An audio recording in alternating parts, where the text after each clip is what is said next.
opportunities do new media represent? And well, we'll go. Let's start with there, and then we'll look at what it brings them, what it's actually brought them. Well, first of all, let me say hello to all you guys out there. It's nice to be in class. You should all know that I'm actually taking graduate courses myself now, so I just got done with midterms 2 weeks ago, so this is my official spring break. So I know what it's like to be in student mode. That's something that I decided to do after spending a lot of time in the White House with Bill Clinton. I decided I should probably go get a theology degree. So that's what I'm actually doing now to atone for my sins. But that it strikes me thinking about that 10 years ago when I left the White House is a much different environment from where things are now. And I've talked to Robert Gibbs, who is currently President Obama's press secretary, a lot about how different his job is from the one that I had. It is, Martha's question is just like if you had asked me, what's your new media strategy 10 years ago? Only 10 years ago at the White House, I'd say, what are you talking about?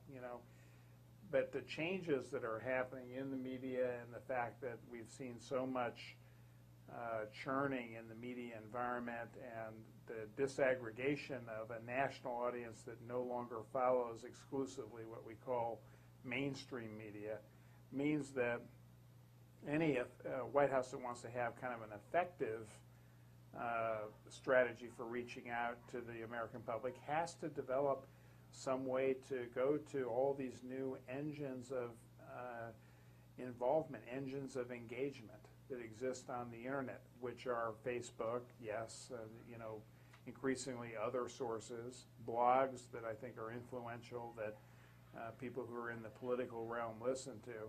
But one way or another, all of them involve using electronic media to reach out and create a dialogue with other people.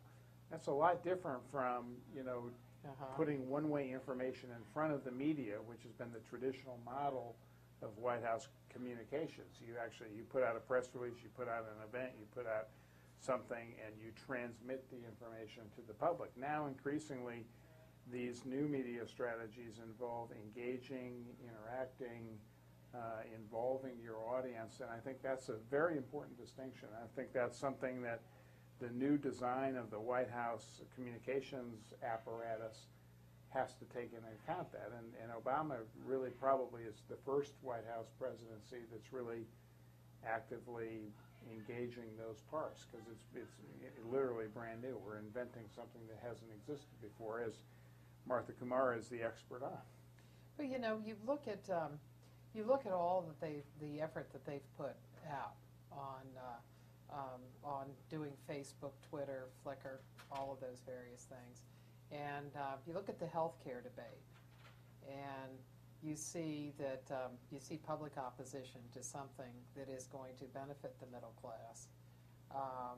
And you see in some polls where if people are asked aspects of the healthcare proposal, they're in favor of it. And yet altogether, they'll say that they're against it.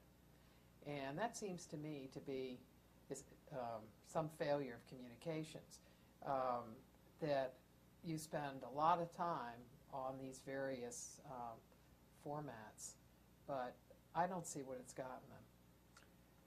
Well, they did pass the bill, and they did, I think they made it through an incredibly complicated debate in which the moving parts of the debate were complicated, and they got to a conclusion that no other president has gotten to since Harry Truman. So you got to give them some credit for having achieved a result. Now, you could argue about whether it's a good result, not a good result. Is it going to work? Is it not going to work? But it worked in part. I think part of the reason why they, in the end of the day, made it to where they wanted to be is because the conventional way of doing business in a White House has changed. They were not, if they had been frozen into communicating only with the conventional wisdom of the mainstream media, allowed day in and day out, they would have given up after what's his name got elected in Massachusetts, because everyone said, "Oh, it's dead. This is writing's on the wall. It's all over." But they had an ability to trust instinct and to activate pockets of support that they were able to generate through the internet and elsewhere.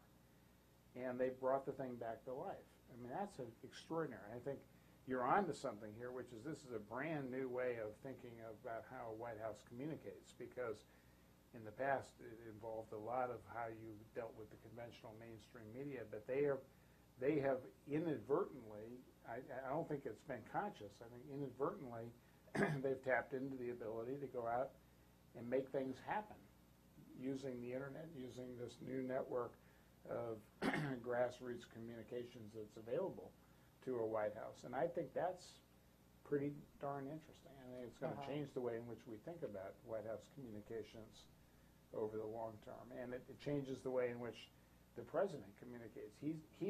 We have a constant debate, and for the students there, you will probably have heard some of this over the course of the semester. Can you at one time have 4 or 5 different subjects going simultaneously? And there's been a large body of opinion, no, you can't. They're making a huge mistake here. But I think they're beginning to prove that actually they've kept simultaneously a lot of different conversations going on parallel tracks. Yeah.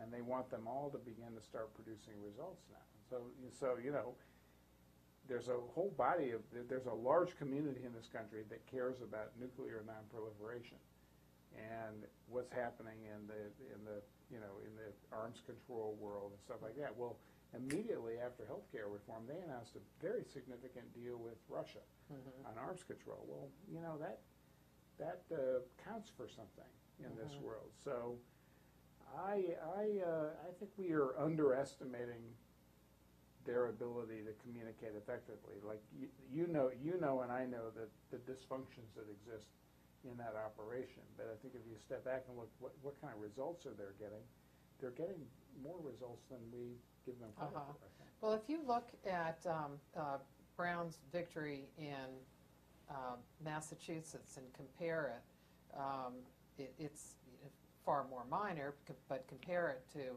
the Republicans winning in '94, that energized Clinton in the very same way that Obama seemed to get energized.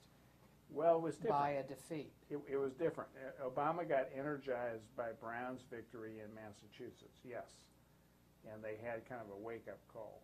It was nowhere near the catastrophe that hit the Clinton White House in 1994, in November of 1994, when Bill Clinton suddenly lost control of the entire Congress and then suddenly had to wake up with Newt Gingrich being the Speaker of the House. And I think that was a shock in the system, and it took months, really, for Clinton to overcome that. He was wandering around despondent and debating about whether he was relevant and a lot of other things. This is ancient history for students now, but it took a long time to recover. Now, the recovery of Obama in the aftermath of Brown's victory in Massachusetts was pretty swift. Yeah. I mean, it was a kick in the butt, but they moved quickly. And I think part of what we're talking about here, the internet accelerates the response mechanism that exists then. It took a longer time in 1994 going into 1995 to absorb that loss and figure out what to do and make changes to accordingly. But that happened, and eventually Clinton got back on track. What's surprising me is just that the internet accelerates everything, and so Obama made adjustments, changed his style of presidency. He's at kicking butt. He's the new macho man now. He's appointing people and doing this and calling people out, and he's using the presidential bully pulpit in the last 2 weeks much differently than what he's done in the past. So there has been a real sea change, and it reflects some of how much the change in the apparatus of communications impacts the White House itself. Do you think that in part, like say with the recess appointments, he couldn't I mean, even if he had had the opportunity, he couldn't do it before health care. Yeah, So that there were a lot of things that they could have thought, well, after health care gets through, then we will adopt this particular style. he would have been to use very broad brush strokes.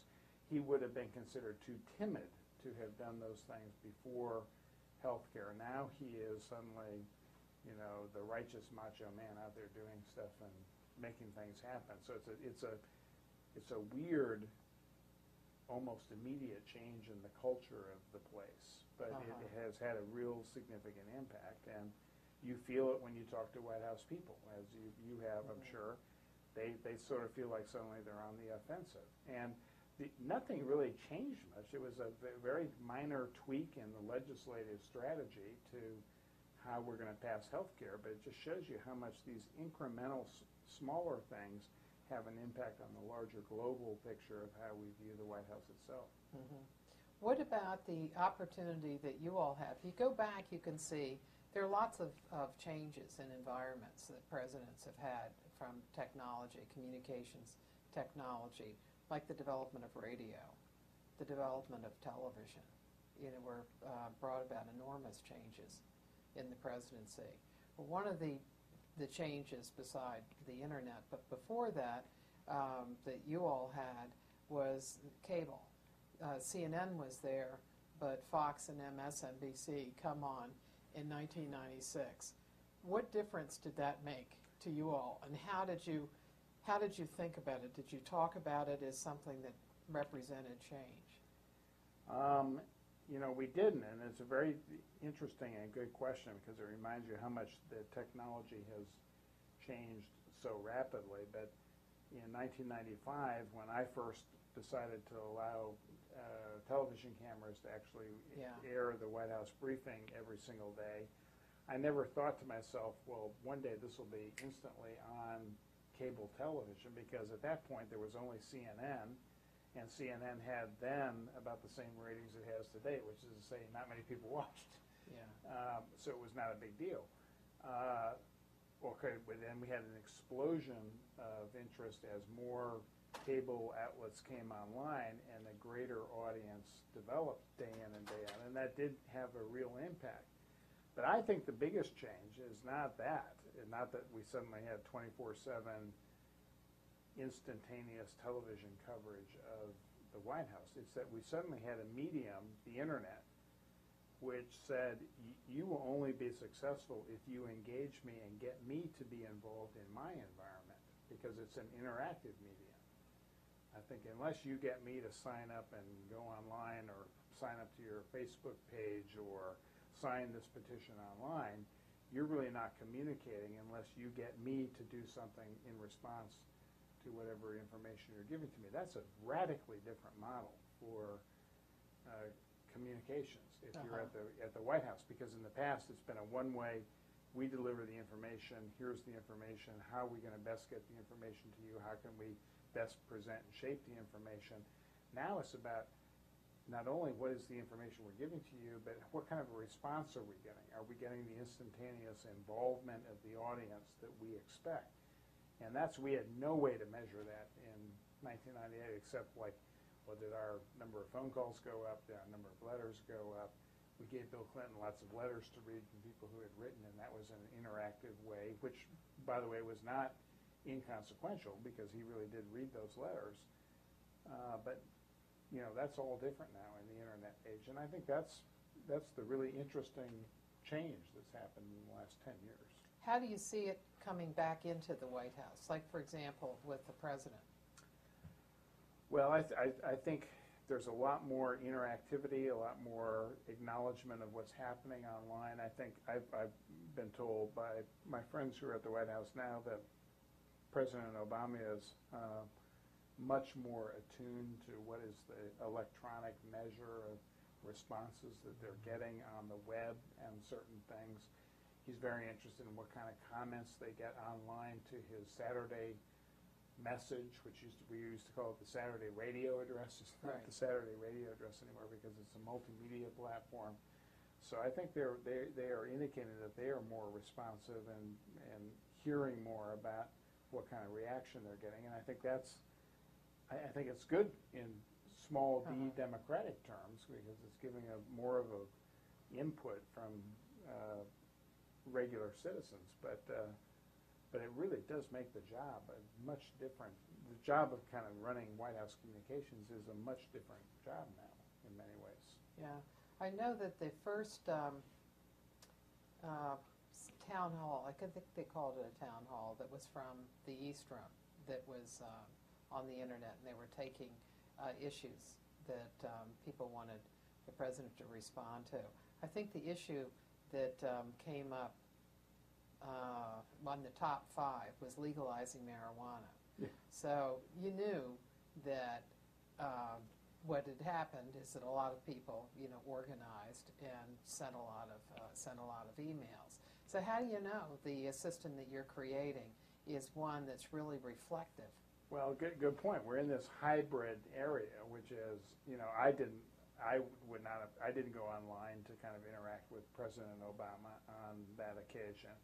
So the only thing we know about that is from the more traditional media, what we call mainstream media, which reported on it later. So I think that we're in this hybrid area in which the conventional news sources that we rely upon, the major networks, the big newspapers, are still going to have a very important role in telling us what's really happening day in and day out, because they're still a much valued resource. And frankly, if you're over age 50, you trust those sources more than you trust other sources. So we're going to hear from them. But the other thing that's going to happen is that we're going to see more of the involvement through these online news sources that I think are going to become increasingly important to people, and we're going to have more of them involved in the dialogue on a day in and day out basis, and that's going to be a big change. It looks like when you read so many of them, what you get is a focus on the stories that come from the New York Times or the Washington Times or the LA Times. It's using traditional newspapers. Well, because those are the best reporters. If you right now, maybe some of the students that are hearing us tonight are actually involved in journalism or interested in a career in that. But right now, the best jobs in journalism are still at the Washington Post, the New York Times, the venerable elites of the national media. That's changing because they're going to change too. I mean, 10 years from now, I don't know whether the Washington Post will still exist or not. I don't know whether I don't know whether the New York Times will exist. If you look at who's more precarious financially, it's probably the New York Times, because the Washington Post is basically a company that sells testing services. Yeah. Any of those of you who took Kaplan courses, you actually contributed to the Washington Post's ability to gather news and report news, because that's how they make their money. The New York Times doesn't have that, and they may be out of business in 10 years unless they sell to Google or somebody. So I think those economic transformations are going to be really, really critical, and I think that is going to impact the way in which journalism happens, and and how White Houses organize themselves to tell their story and get out there. I lost track of what the question was because I kind of got off into this reverie on that's fine. Google buying the New York Times. But that it is those mainstream news organizations. Oh, yeah. Who are the ones that are really providing. Huffington Post is bringing you pieces from. Right. They have some of their own, but they online sources don't have the funds. That's my point. The best reporters that really know this stuff and cover the White House well still work for the traditional mainstream organizations. They are the Washington Post, New York Times, the major broadcast networks. But increasingly, you see people like Politico.com and others who are more online platforms beginning to invade that space. So the reason I think that the more traditional mainstream news organizations set the pace is because the best reporters are there. I think if the best reporters start migrating to the new platforms, then that's where you're going to see the real path-breaking work done. And some of that is starting to happen already. I mean, we kind of, in the political world, we wake up every day and read a thing called The Playbook by Mike Allen, who was on Politico, which is a very important level-setting thing for everybody of, what's going on today. And I think a lot of people now read that before they pick up and read the Washington Post in the morning, which is a big change in the way in which we consume information. One of the things that Playbook is particularly important, it seems to me, on politics. Yeah. That it's very good on it, but on substantive policy, you just don't. That's right. Like if you have a big article, I remember the New York Times had a big article on debt, on the national debt, and that didn't appear. Right. Another, which I thought was a very interesting piece that Karen DeYoung did, talking about the drones and whether what are the advantages and disadvantages of using drones, because you kill your enemies in Afghanistan and Pakistan, but you don't then get the information that you might have gotten if you'd captured them. But there are a lot of other issues if you captured them that you'd have to deal with. That those kinds of thought-provoking pieces are not something they're going to pop up in Playbook. No, they're not. But over time, the online platforms may be the ones that have got the profit mechanism that can actually subsidize that kind of journalism. So I don't rule out the possibility that both of those pieces were absolutely fabulous. So a front-page New York Times story about really what's going to happen with the structure of the federal deficit in the aftermath of the health care bill that nobody could have written on the fly for a blog or for some online source. And then the one that you mentioned from the Washington Post that Karen DeYoung wrote about the drones. Both, by the way, well, the second one is a Pulitzer Prize-winning story, I think. It has that capacity. But that kind of journalism is going to have to be repositioned and presented to us in the new format and new vernacular that's going to exist in the world we live in now. It's not going to be print on paper coming to us in the form of a newspaper like the New York Times or the Washington Post. It's going to be in a converged medium that attracts a big audience, including old fogies like me that still like to read newspapers, but younger people like my kids that would not think of reading a newspaper, but they would read interesting content online. So how do you get that interesting content in front of them? All of this, by the way, what is something that I know at the White House, they say, how are we going to shape the way in which we get our message out every day? Because we can't rely upon the more traditional ways in which we're doing business. One of the things that seems to me that they've been able to do that has been difficult, increasingly difficult, is that they, because there is a kind of a fracturing of the media, that people are going to places that they get news that they want to read. And so they target particular groups. Like, for example, President Obama does a lot of interviews, many more interviews than President Clinton or Bush. And I think in part he does that because he's targeting specific audiences. So he's done quite a few with Latino news organizations, mostly radio and television. And there he talks about different subjects. So he's been talking about immigration throughout his presidency, even though it's not been something of discussion in the mainstream media. But while he has done that he has sometimes found a vehicle that President Bush didn't have, and an opportunity, and even I think President Clinton, is in his first year, he had 4 nighttime news conferences that the networks were allowed him an hour 4 times, which is not only unusual, it hasn't happened before.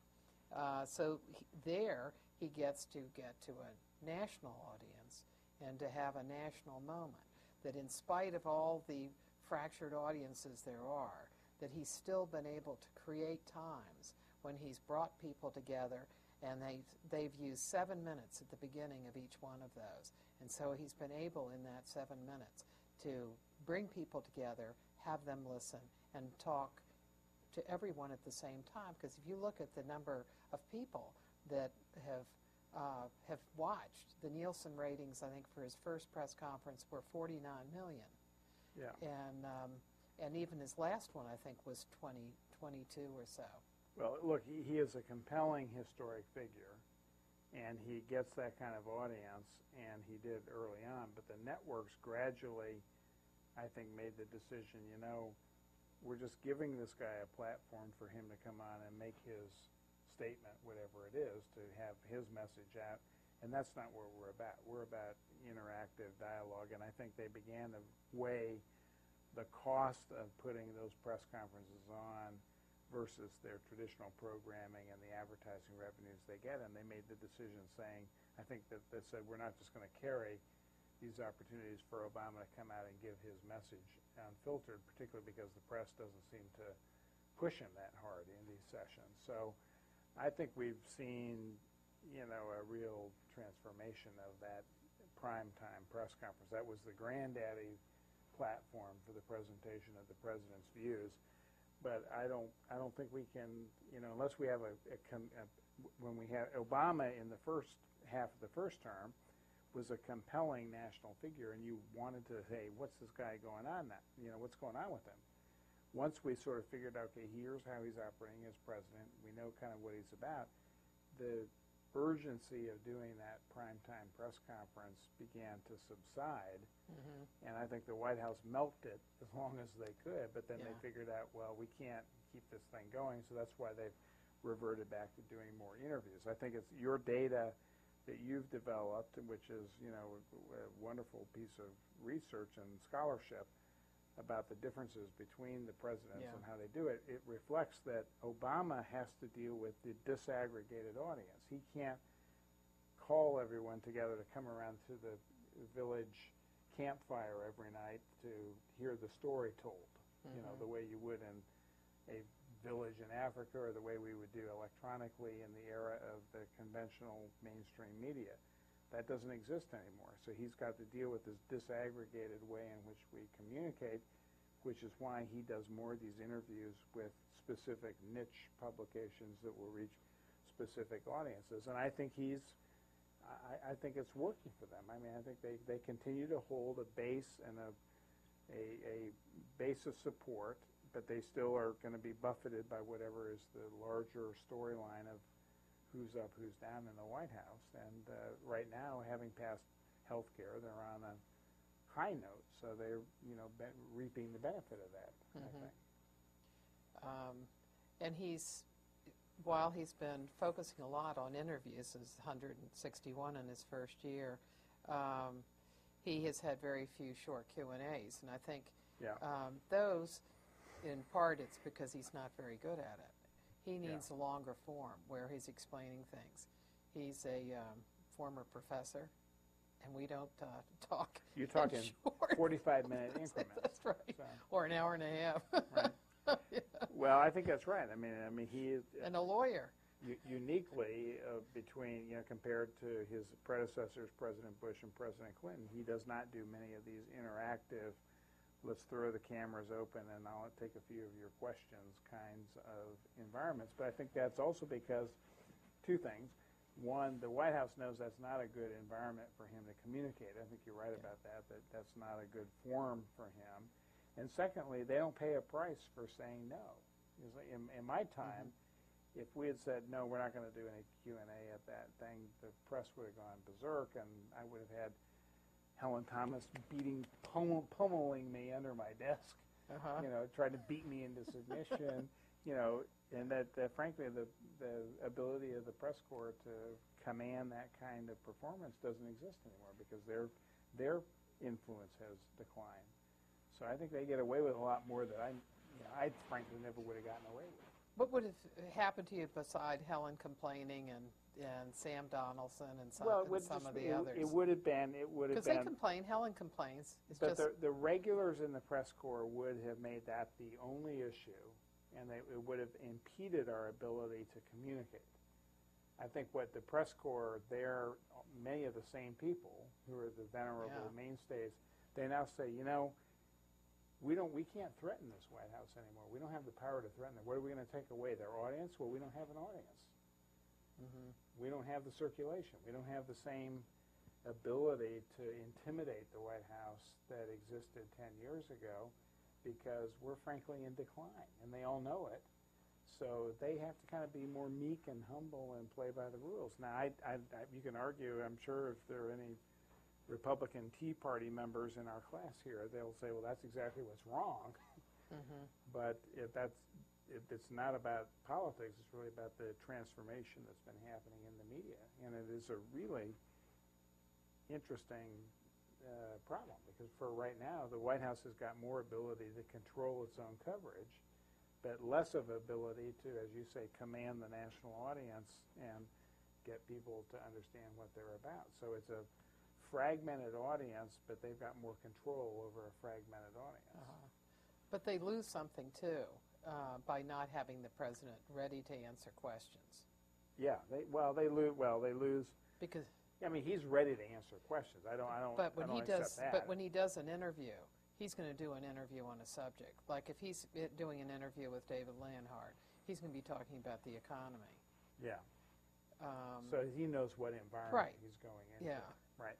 I mean, it's not that they settle the questions beforehand. It's just that they know what kinds of issues are going to come up. Or let's say last week we had April Ryan, and so she talked about her interview with the president. Well, when they had her, and then they had Roland Martin, and they had Tavis Smiley all around the same time, you knew what they were doing. They were setting up his opportunity to talk to black audiences. So there are going to be certain kinds of questions that come up: black unemployment, the farmers, the black farmers, and a whole group of issues. So they can set him up for that.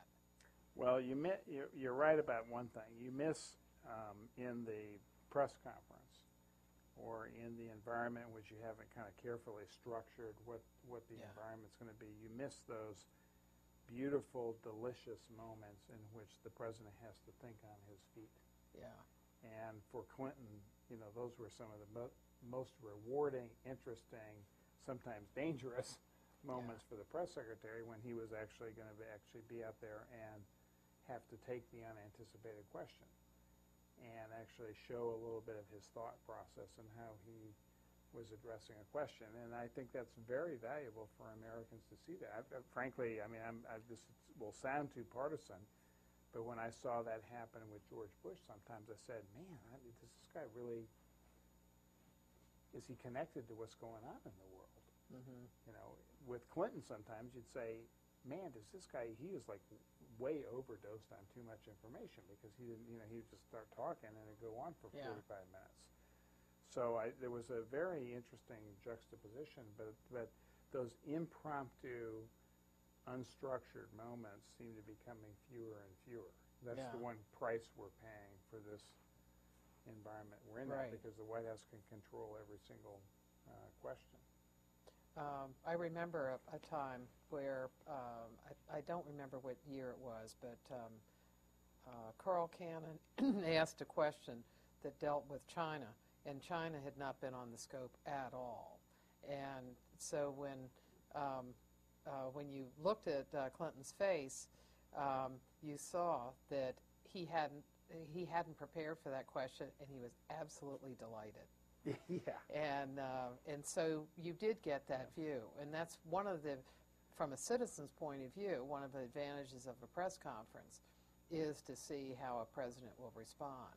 Well, I can tell you, being the press secretary who sat there and prepared the president, we took hours preparing for these press conferences, but the most interesting questions and responses were the ones that we never did rehearse in advance, that we didn't anticipate. And sometimes, even if it was a subject that we anticipated, someone would pose a very interesting way to get into the subject that we hadn't thought of, and that was actually a point which you could sit back and say, well, I've got a president who actually is thoughtful and will address this question in a very interesting, thoughtful manner. And, I think that's very, very important. And I think I don't discount President Bush in his ability to do some of that, although I think he was less structured in the way in which he kind of went out and got information and absorbed it intellectually. I think he had a different style of his presidency. And Obama, I think, is very different, too. I think he's a very linear thinker. He's more like, in some ways, he's more like Bush than Clinton, in his way in which he kind of is a linear way of approaching the presidency. I'll probably get in trouble for having made that comparison, but I think it's just interesting. They have different styles. Yeah, but a major difference between Presidents Obama and Bush is that President Bush did not see his role as being one of explanation.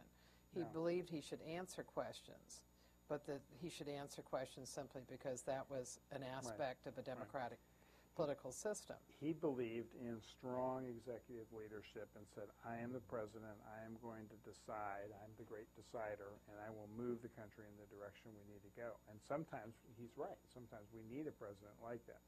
I think Obama is much more of, I need to help us understand, and my job is to educate and to bring people to the same place, and then I can sort of indicate, here's where we need to go and move ahead.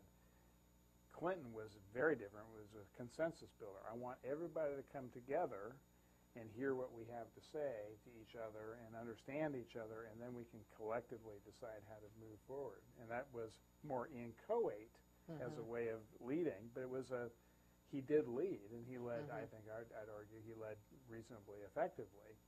But there were three very different styles of leadership. That's a great subject for if someone wants to write a political science paper. That is, that is interesting. Those three presidents have had very different atmospheres to work in, and you've worked on the Hill, you've worked in campaigns, you've worked at the State Department and the White House, and you've worked since you got out of college. In the good, the bad, the ugly. Yes.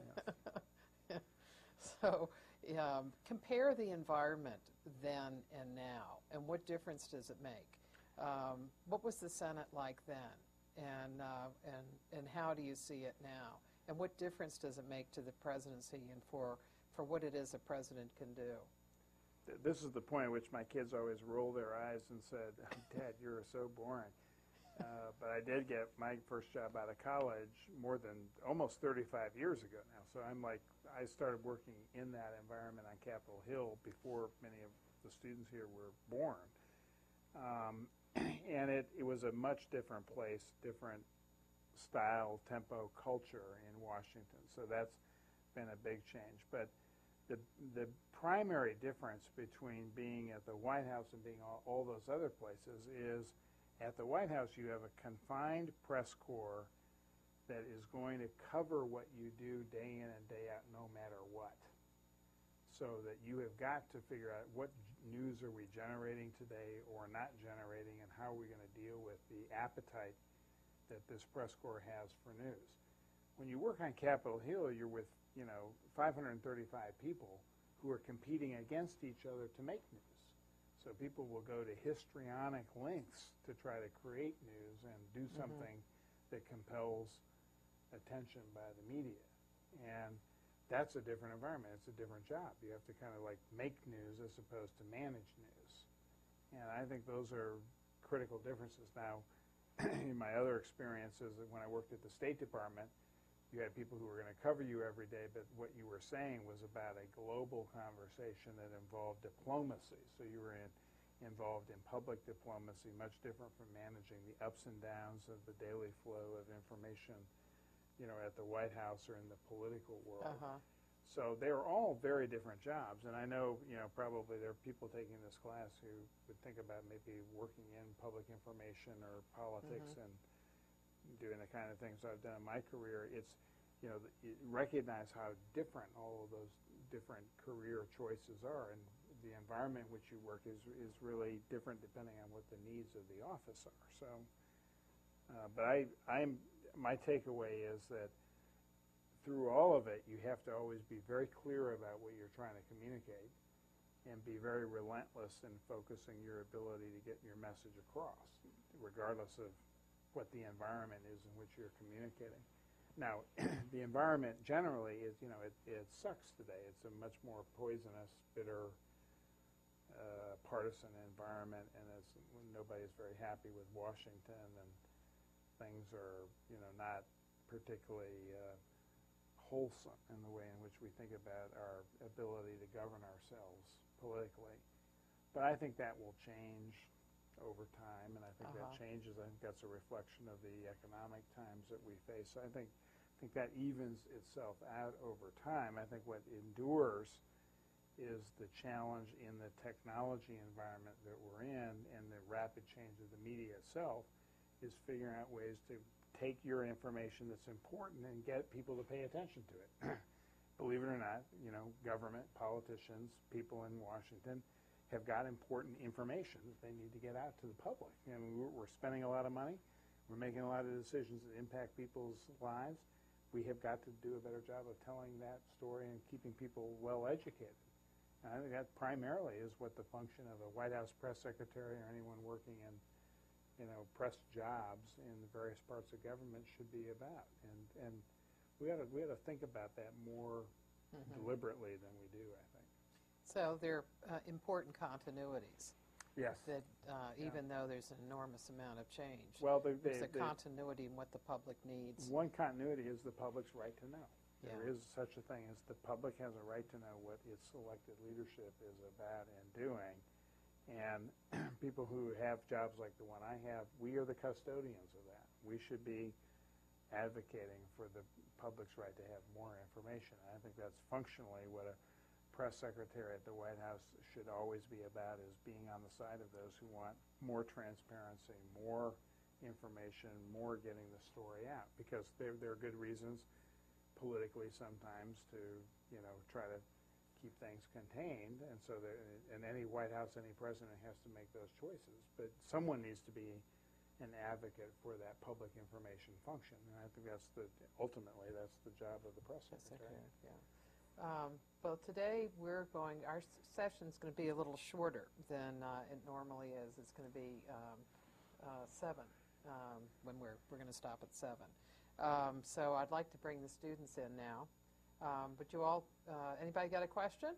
You guys will have to perform because Martha and I are looking at an empty classroom here. This must be, right. Is this right after spring break or something? I don't know. They may be on spring break. I'm not sure if they're on spring break. Did you guys just have spring break, or are you on spring break? Maybe whoever asked the first question out there can answer that question for me. But we need one of you to be brave and go to the microphone and ask a question. Yeah. Come on, guys. Nobody's jumping at the opportunity.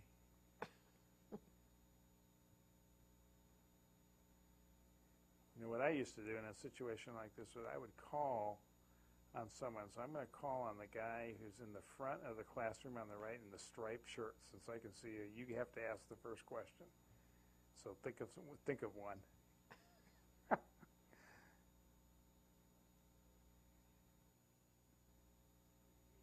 Yeah, we can't hear it. They're going to boost the volume on you, I think. No, still can't. Due to tough technical difficulties, there's a pause in our program.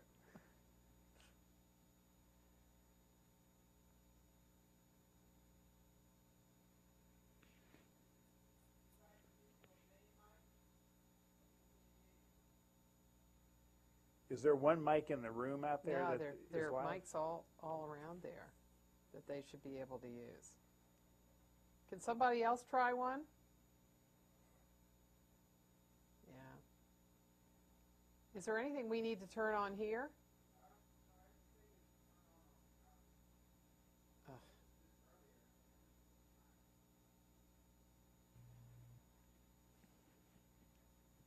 Hey, do you have, can they text you a message? Oh. Do you guys have Martha's telephone number? Someone can text her a message. Yeah, or send text me her. an email. Text her a question. Yeah, or call my. They should have the number also here. If they can call me. If you send it to jointkumar, JoyntKumar, @AOL.com, It will come in. You can text it.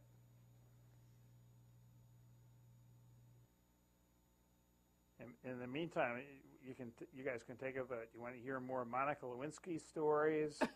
You want to hear? Yes. You want to hear? What did you, since you mentioned her, what did you Since find? I brought the subject up. Yeah. What did you find as the challenge in dealing with that issue? And how did you keep it out of the briefing room?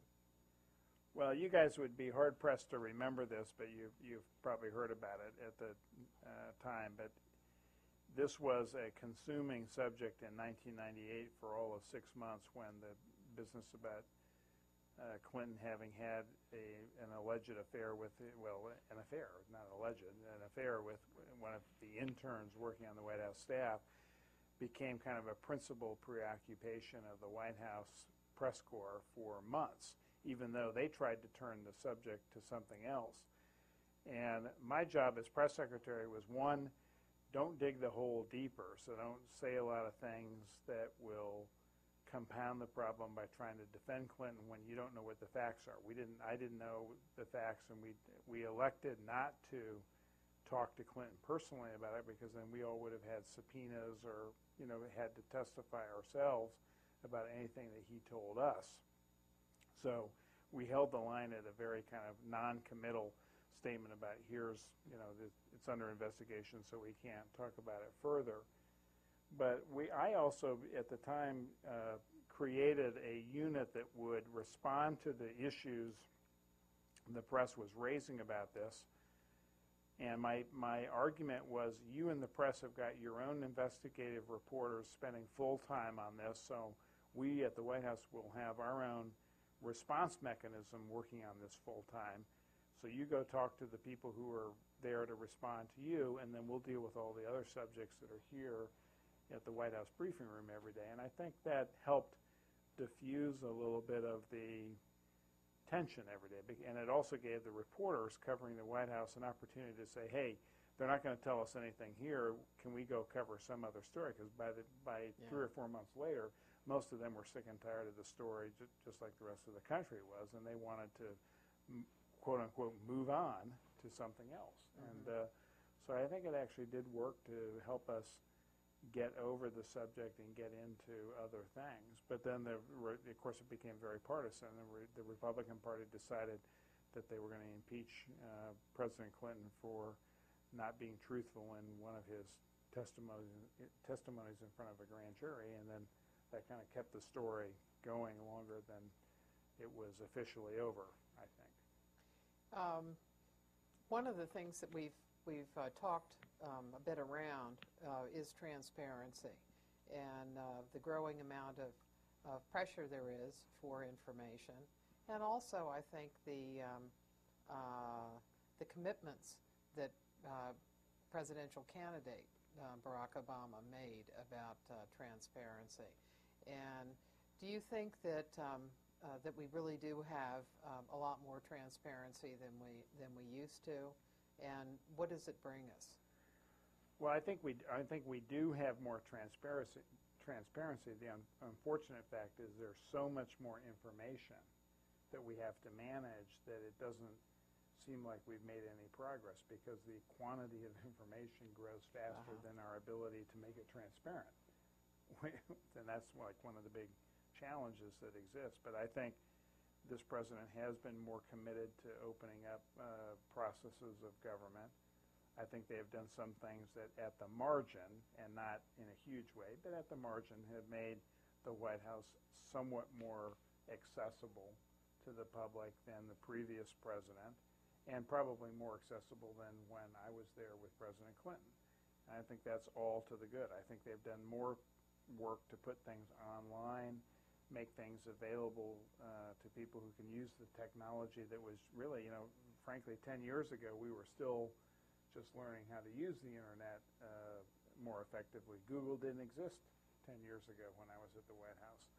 So we were just getting to the point where we could start to, make things more transparent electronically. And I think now, fast forward to where we are today, I think they've been very effective in opening up and making more things available, and I think that's a good thing. But look, for the massive quantity of information, we still need ways in which we can focus it and make it useful to people, and that's the role of the media. And I think the media is still catching up to where they need to be to make things happen. Yeah. One last question. Yeah, it doesn't look like I'm sorry, you guys. Doesn't look like we're technologically able to talk to you. But if you got any I'll give Martha my email address. If you had a burning question that you said, I got to get this guy McCurry to answer this question, she'll have my email address and she can send a question to me. I'm happy to help you out. What is the biggest challenge from moving from campaigning to governing in a White House? Ooh. And do you see them making the Obama White House making adjustments, and how they've been doing that? Well, it's interesting that they are two different functions. To run a campaign communications apparatus is about controlling a contest that exists with your opponent day in and day out, to manage a storyline that comes out to your advantage. Governing is different because there's no day-to-day opponent. Yes, there's an opposition party. Yes, there are Republicans that are trying to shoot at you and bring your program down. But it really is about you advancing your agenda and program, and so the American people will find it acceptable. So you lose the benefit of having the foil, having the opponent out there. And this is interesting because presidencies flounder when they get to the point where now we're here, we have to govern, we have an agenda, we have to make stuff happen. When there's a real crisis, like 9/11 or like FDR faced maybe with the Great Depression, you can galvanize a country and move it forward because things are so urgent. But absent that, then you are struggling to try to create momentum and create the storyline day in and day out that worked for you the way it did during the election. The other problem is that you tend to have people populating the higher ranks of your White House that were great at campaigning because they helped you get elected, but they are not as skilled at governing. And we've had a surfeit of stories here in Washington about Rahm Emanuel, who was not one of Obama's campaign aides, but a very skilled, talented guy who becomes chief of staff and who helps govern. And, what is his role as chief of staff? There's been a lot of, back and forth about that. So I think the transition is a very difficult one. And usually what happens right about now, and it's starting to happen now, is that the people who are good at the campaign activities begin to fall by the wayside, and the people who are actually better and more skilled at the governing and what does it take to actually promulgate a program here in Washington, they begin to rise to the fore. And so you see a natural transition that begins to happen. It is also true that sometimes a crisis provokes that. For Clinton in '94, it was losing control of the House and the Senate and suddenly having to wake up and say, now I've got to do business in a whole different way. I think Obama has had a little bit of that because of some of the things, the controversy over health care, but he will get a big challenge at some point, even bigger than probably he's had now in some fashion, and then that galvanizes a presidency too. But I think they're in the process now, almost 2 years into the presidency, of making that adjustment and beginning to sort of say, hey, this governing thing is different from the way in which we campaign for office. And it'll help his presidency as they go through that transition. And then looks like they work pretty much a 7-day week, and that people are going to burn out. They work even in my time in the White House. I always took Sunday completely off. I mean, I just did not even go in the office if I didn't have to, and I don't sense that any of Obama's people get to take a single day off, and that's going to mean that they will burn out early on, so there'll be more turnover. As we get at the end of this year, I expect a number of them to leave. In fact, I got to believe my friend Rahm Emanuel will leave, as soon as we get through the midterms. And a bunch of the other ones will probably leave too, Uh-huh. just because it's hard to do those jobs that long. So. Yeah. And then they find people around Washington that they see doing a good job on Yeah. policies, and that, like I think of it in Carter's case, his transitioning in the public liaison area from Midge Costanza. Who She just died. died Yes, recently, right? I was thinking about that.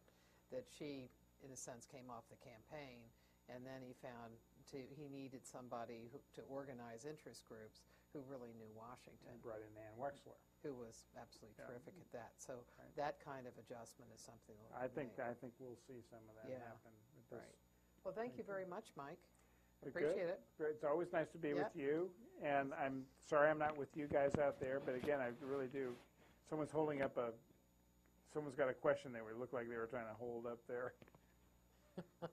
Oh, yeah. If we could get it, focus in on the camera, Yeah, we can see it. unfortunately. We can't see it.